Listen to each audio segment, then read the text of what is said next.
your ones up. Put your fucking ones up. Paul Heyman was standing on business. That man is loyalty. That man right there. That man right there. He stood for one man. Let me tell you something. I was skeptical about this damn storyline. I was like, this is not going to be good. This was not going to be amazing. I was. You suck ass. I was literally like, nah, we ain't need this shit. I told you to. You right. To let it cook. You did. He said to let it. You I did. said to let it cook. You did. Because what they're doing with the bloodline, they're not dropping the ball. They're not missing with the bloodline. They're not. I told you, it's they're not the greatest.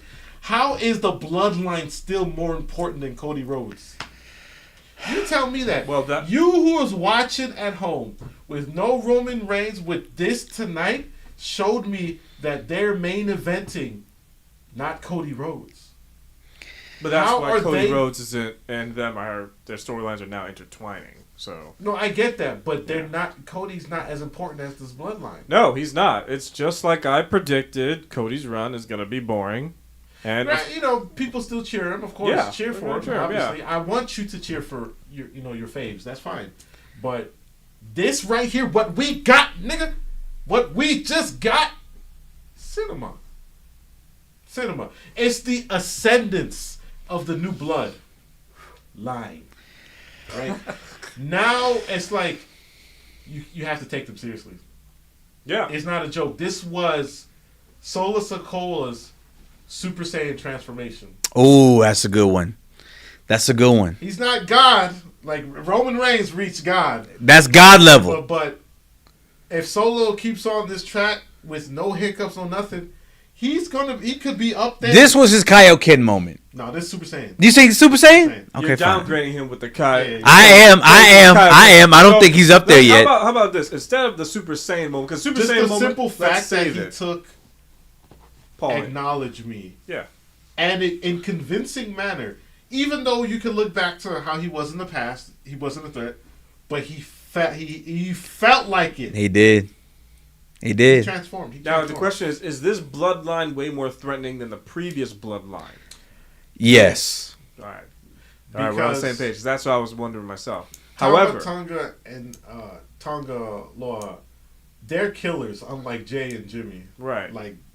Well, I will say they suck ass. First of all, they suck ass at wrestling. But Tama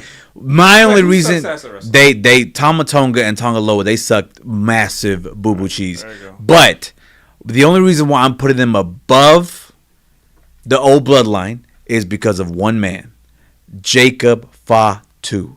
That man is a fucking beast. He's a killer. He's a killer.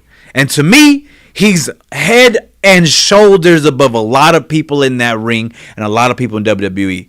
That dude can go. And looking at that presentation, seeing them take out, honestly, the last bit of Roman Reigns' hope. Think about it. Them taking out Paul Heyman, that's it. No, you're wrong. They didn't take out Paul Heyman. Paul Heyman took out Paul Heyman. No, because how? Let me tell you. Okay. Solo Sikoa told his ass. It did. You got one chance. Otherwise, you dead. So if you knew you was gonna get killed, what are you gonna do?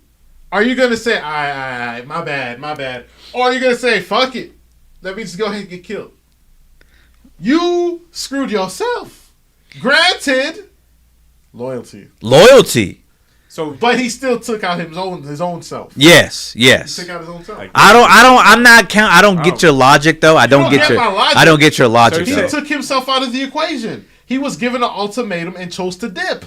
He took himself out. I wouldn't say he took himself out. That's taking himself out, nigga. If you're given an option, either you get your ass beat and leave, or you bend the knee to my ass.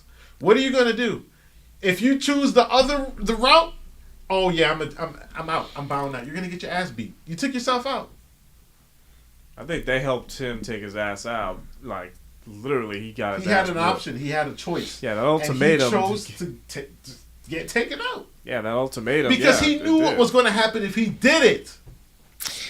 I'm gonna say fine. I guess I agree. I don't get it. But regardless, this guy right here is a straight up bitch. All I'm gonna say is you're right. Cause look, I was skeptical. I was skeptical about this bloodline. I was like, bro, it's not gonna be good. That shit ain't gonna hit. It's not gonna hit the same, right?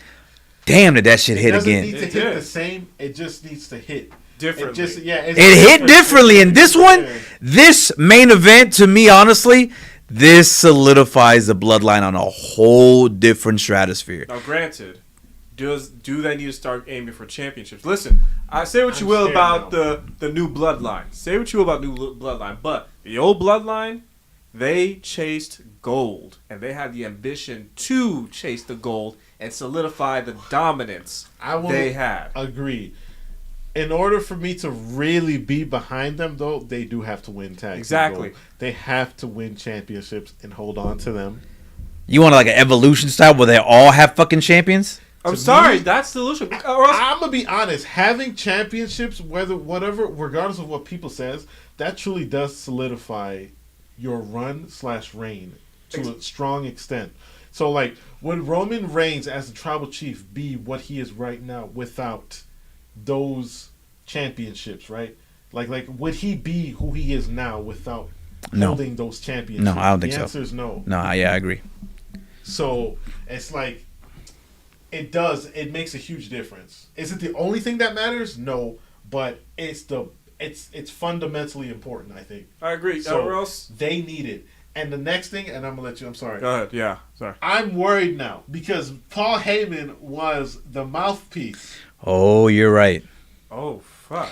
You're fucking right. They managed to get a new wise man, someone who is a talker. They're not going to be as good as Paul, but they have to be convincing. They have to be something special. If they are going to go out and get somebody, they have to be able to match or at least be somewhat close. It's not going to happen, but somewhat close to what Paul Heyman was. Hype them up. Make them seem larger than life type shit. Because I honestly don't think they can do it themselves. And Paul Heyman as that mouthpiece is probably the biggest factor for Roman Reigns. I would even argue more than the championship. Yeah. So listen, when it comes to the new bloodline, sorry, I keep messing that up. I don't want them to become, and I hate to throw shade, but let's keep it a B. I don't want them to become like the Undisputed Kingdom. Damn. That's all I gotta say. No offense. No, it's not even. It's facts. It's just I'm calling a spade. The Undisputed Kingdom was supposed to be this new dominant force that I was looking forward to ever since what was that pay-per-view that they debuted actually? World's End. World's End, yeah. Thank you. I just don't want them to get buried. That's it. And this new bloodline, it's more like they got blown away like dandelions. So basically a fart in the wind. Exactly. So, yeah, new bloodline. I need them to not only go chase and get the gold, but I need them to be an impact on everybody. On all cylinders, yeah. Yeah, they need to make their name as impactful as the previous bloodline. That's just saying. Because Uncle Howdy right now, we need Uncle Howdy's group and we need the new bloodline.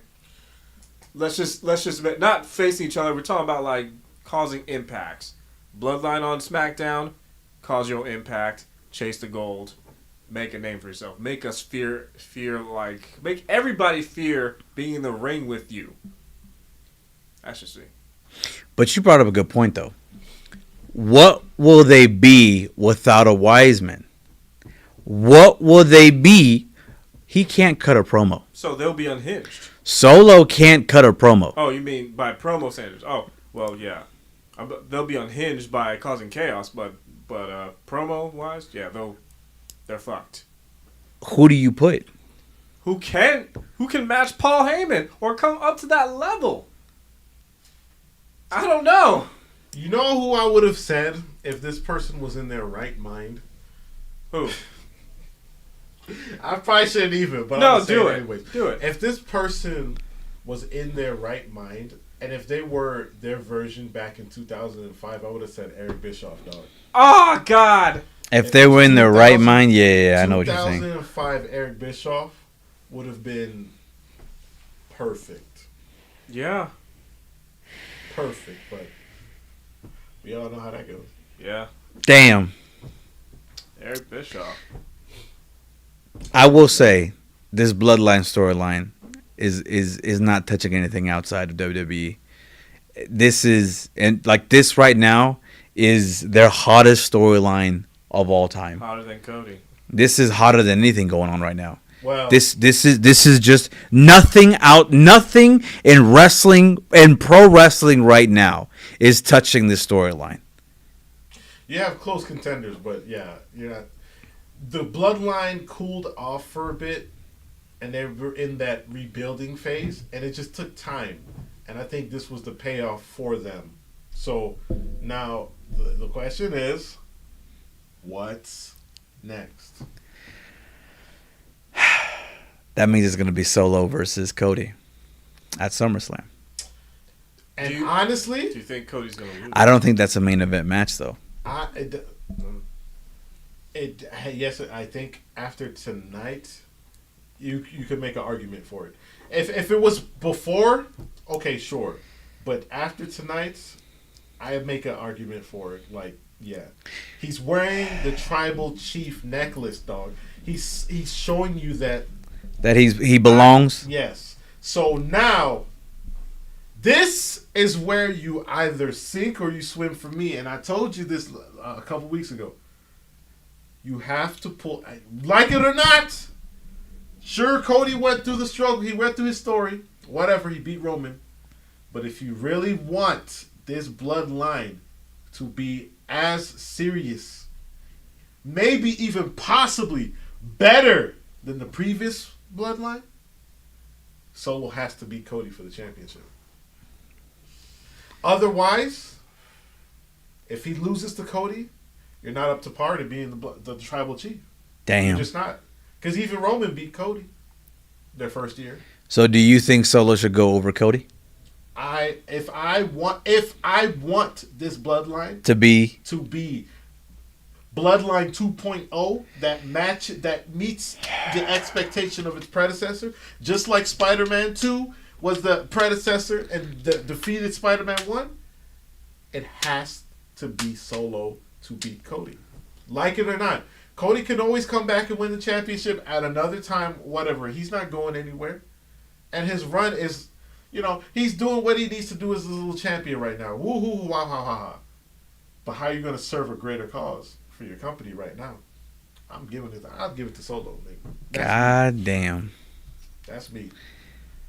Because now you really have a ultimatum for Roman Reigns to come back and all this other type of shit. Hey, I'm just saying. Spike, do you give it to Solo or do you still have it on Cody? I'm going to pull the trigger and give it to Solo. Oh, shit. Pull the trigger. He needs, like I said, I don't want the new bloodline to be washed away. I don't want it to be a fart in the wind. They need to solidify their dominance. Now, granted,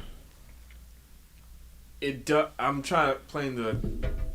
seeing this as, from the other side, I guess, it might be too obvious just to give the bloodline all the gold. I know I'm probably contradicting myself, because it's like, hey, we did that storyline already with the previous bloodline, but it might be too obvious to give them all the gold. So, again, pull the trigger, yeah, but for now, just let Solo have the gold, and then have Tama Tonga go for the Intercontinental Championship, just for shits. That's just me. I would swap that for what's his name, Jacob Fatu.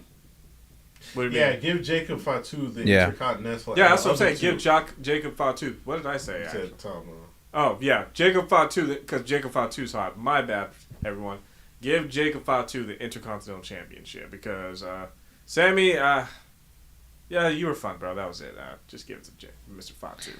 There it is. There it is. Well, ladies and gentlemen, damn good Smackdown ending. Yeah. Anything else you want to talk about? What's the lineup for Money in the Bank? It's not even fully not fully loaded yet. Not fully loaded yet. Damn. Well, what happened tonight? We had LA Knight versus Logan Paul versus Carlos Sorry, I'm drawing a blank there. Escobar, right? Mm-hmm. Yeah. In trios match for the position for the Money in the Bank, and LA Knight won. Good job. It was the right fucking call. Santos Escobar. What the fuck am I talking about? Now I remember. I'm so sorry. See, it was a damn right call. It was a damn right call. We've been saying it. This man was red hot last year. Yeah. This man was over as fuck. He needed this W. Is he gonna win? No. Probably not. No. Who are the qualifiers? I think he's gonna get screwed by Logan Paul. Oh yeah. Yeah, I see that. I see Logan Paul versus LA Knight at SummerSlam for the United States Championship. Yes, and that's where you pull the trigger. And that's when you pull the trigger. You can't forget that LA Knight. I think it was last week. Sucker punched him and knocked him out. Yeah. Nice sell, by the way. Good sell, LA Knight. So, yeah, I don't see LA Knight winning that, unfortunately. But it gives him an opportunity to be a U.S. champion. It gives him an opportunity to be a U.S. champion, which that belt. I think it'll be his first major title. Yeah. Yeah. We haven't. Crazy. That belt needs to have prestige again. I'm gonna be honest. I missed when that belt had prestige, but. The next thing that is of note that happened tonight was the triple threat match between Jade Cargill, Tiffany Stratton, and excuse me, hold on, let me pull up my notes here, guys. I thought I would have remembered it, but I don't. I'm sorry. Candice LeRae, okay? I'm not really a fan of Candice, hence why I forgot her name. Damn. I generally tend to forget names of wrestlers that I don't really care too much about. Shit. I'm just keeping you keeping it real. I brought this match up because we haven't seen that much of Tiffany Stratton like we previously did. And one of the reasons why, I believe, and something that I wanted to bring to the table is because of that post that she did about Jade Cargill. Yeah. Do you think that could be a reason as to why? No, it's definitely the reason why. If you realize, if you watch, if you follow her on her socials, she used to post a lot with Naomi, Jade, and Bianca on her TikToks. Yeah. Not no more. Why is that though? Guess who she's posting with? Nia Jax. And that's about it. And that's about it. In case I don't think Spike was up to date with it, but Tiffany Stratton a while back posted a video of her like slapping Jade Cargill, and she overlaid it with music that said, I don't want to on live reiterate it, but it's like a Black B, like shut up type shit, right? And people flamed her hard. Like it was they went in on her. Yeah. Like she had rightfully so, but she had massive heat. Well, so. But I mean, that pop tonight for her was really good. I think she was on her way. She was on her way when she was in the Elimination Chamber. She had a good pop. Tonight she had a good pop. You look, WWE has a weird way of putting you off TV, letting you cool down. Then when you're ready, they put you back on. Yeah, that's what they're gonna do with them. I think it's gonna be like, hey, guys, she made a mistake. Let's forgive her. Move on. And I think they did. That's why she won. Yeah. That's why she won tonight. Yeah. So. Naomi qualified for a Money in the Bank spot. She deserves it. Rightfully deserves it. Proud of her. So I think the lineup now, we have one more spot left for the women's Money in the Bank. We have Io Shirai. We have Naomi. I barely know the names of these other three. See, I'm a little out of touch with WWE, but I'm working my way back up there, guys. I am working my way back. But my baby Io is there. I'm hoping she comes out with a W in this because Damage Control, they need to change. She's right. Damage Control needs to change. I need them to be dominant again. I need my baby mama Asuka. I need Asuka back. That's not cringe, bro. Shut up. Either way, a phenomenal SmackDown. That shit was good. I was very, very much impressed. You got one more thing? One more thing. I would like to know your guys' opinion on the opening nights of SmackDown. Like how the opening was tonight. Oh. I think that was hot. Honestly, and I know some people in the comments are going to be like, why are you comparing? Because I have to.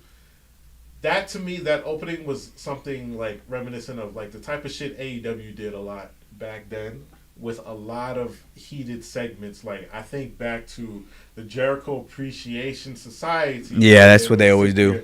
And they would brawl against the Best Friends, and they would brawl against the Lucha Brothers, and they would brawl against everybody. There was backstage. Do you remember that one time when we saw Orange Cassidy for the first time? It was when, which one was it? Santana and Ortiz? Yeah. Yeah, Santana and Ortiz. Yeah, Santana and Ortiz, yeah. Opened the door to the bathroom, and Orange Cassidy was sitting. And they went the whole thing. Everybody went crazy. He was just sitting there just looking, smiling, and then he slowly closed the door. And remember that brawl that was backstage? Yeah. Like, that's what that reminded me of, and I'm like, damn, I don't see that much of that in AEW anymore. Like, I don't remember, minus the Stadium Stampede. That's it. Yeah, that was it. In terms of like segments and like backstage. No, they've been relaxing on that. And even, but we do see them come out, on attack, whatever. But there was just something different about it. Maybe it's because of. It's because it's WWE and they haven't done it in a long time. That too. You know what though reminded me? They were also in Madison Square. It's funny. Yeah, they have to do it big at Madison Square. It's funny you brought that up because realistically speaking, to me, watching this SmackDown felt a lot like watching an old school AEW show, and I'll tell you why. Yeah. I'll tell you why. Preach. WWE is doing a lot of. Granted, the show, in my opinion, still sucks ass. Y'all can flame me if y'all want to. I don't give a fuck. The show. He's a big ass WWE hater. I am. I'm. If the same way Kendrick hates Drake is the same way I hate WWE. That's just how it is. But you gotta admit, the opening of tonight's show. But what I'm saying is, if I want my soap opera. Tonight was a damn good soap opera. If we keep it at 100, in the beginning of the show, we had a brawl out. Right. We had backstage segment with the whole, with the whole situation going on with the Bloodline. Then the main event, we saw the whole soap opera went down. To me, this is just to me, and I love AEW, but to me, this is reminiscence to me when they attacked Tony Khan. What? What do you mean by that? How is it felt I'm just keeping it 100. It felt very reminiscent to how when the Elite attacked Tony Khan, this was somewhat of a the Bloodline attacking the No, it wasn't. That's how I felt. That's how you felt. That's how I felt. You need to check your feelings That's part again. of the soap opera. Yeah. You do like soap operas? If I want to get my soap opera feel, then I got WWE. The fuck? Bro, AEW was no. like it had the soap. We don't want soap opera no more. It was, but that's what the people came for. That's what WWE failed to give us, which is why they gave it to us in AEW within the first 2 years of it. Well, that's what we had. I didn't like it. Yes, you did. You were right there with us. Listen. You were the one, minus the cheesiness, the Kenny Omega versus Jon Moxley in the exploding barbed wire match. We all know that was a shitty explosion. It was a shitty explosion. But we love... Shit. Damn. I stop putting my phone there. But we loved how... what's his name? Come on. Eddie Kingston came out and... protected Jon. Yeah, I know. Yeah, we loved the soap opera aspect of it. You were there with us. You were sitting there, Jay. Oh my God, Jay. He's full of shit. Okay, don't let him fool you. Don't let him fool you. Yeah, he was. I can vouch. He was. Look, he was the one when in the match, the Young Bucks versus the Lucha Brothers in that. That's right. Epic cell match. I remember that. The wrestling was outstanding. There's no question about it. It was great. But it was the soap opera. It was the aspect of Penta jumping in front of his brother to protect him from the kick in the face with the super kick that had the needles that had this man in tears. Don't give me that shit, nigga. The Feds still suck. The Feds still suck. I got my good soap opera tonight, but I'm going. The point is, bullshit. Good soap opera. We get in real wrestling this Sunday. That's all I'm gonna say. I'm glad you guys enjoyed SmackDown. We'll see you in the comments. This is Breaking Kayfabe. We'll catch you on the next one. Bye, ladies and gentlemen.